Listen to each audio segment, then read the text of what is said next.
The first few minutes of a collaborative encounter are critical. As a matter of fact, that's where you create a lot of your collaborative opportunities. Salespeople today, I've found, tend to dismiss the opening ceremonies.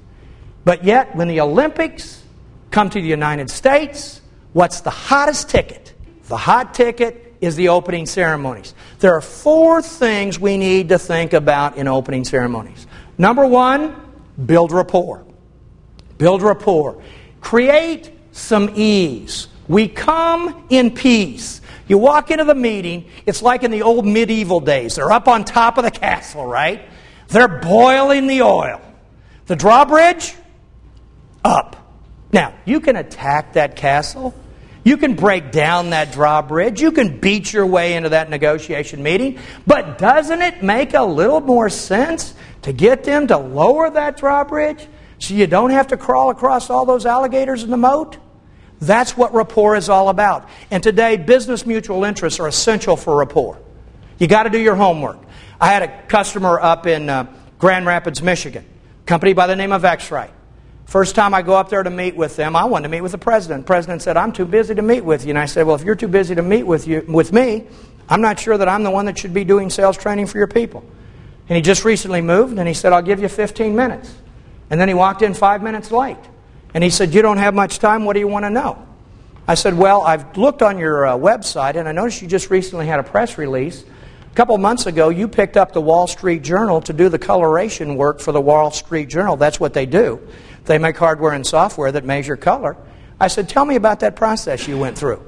How long did I talk to him? Hour and a half. Who went to dinner with him? I did. Who picked up the check? He did. And who sat through the entire sales training program I did for his people?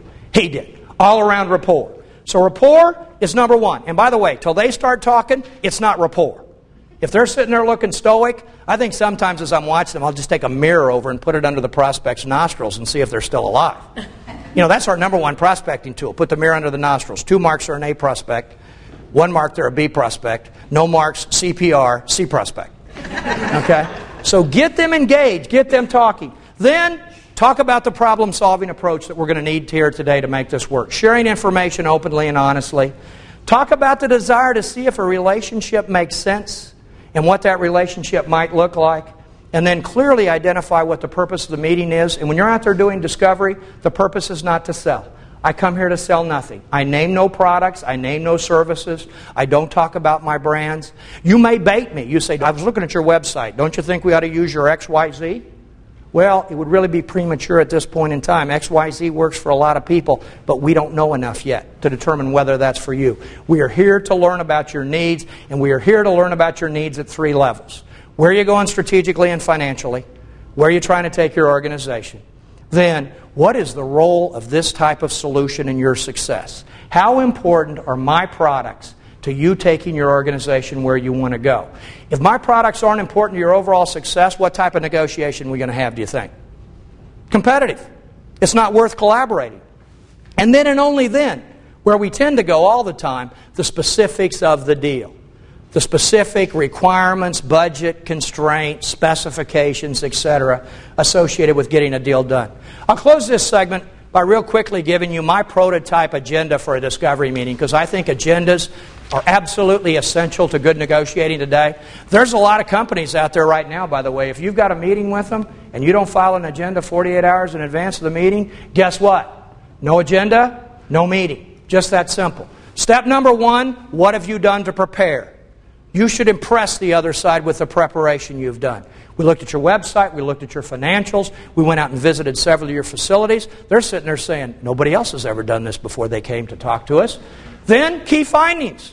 What have we learned? We're starting to get an impression here of an organization where there's a lot of change taking place. You're really focused on cost containment at the same time trying to stimulate growth. They're sitting across the table saying what? You know us. Then, discussion of that customer's prospect's needs. That should be 80% of this meeting. By the way, your target in a discovery meeting, they talk 75% of the time. You talk 25% of the time. You know any salespeople that might have that little number backwards? And again, we're going to play to all 3 levels. And then finally, number 4, what on your side do you need process-wise when you do your best work for a customer? We need access to people. We need access to timely information. We need you to share your needs with us. And if you're not willing to do that, this may not be a fit for all of us. Next steps, action plan going forward. Try this agenda. It may be a little bit different than what you've used in the past. It is very much field tested, and the other side of the table responds very favorably to it, and it's a key tool for you to help to learn their needs so you can collaborate with them. Thank you.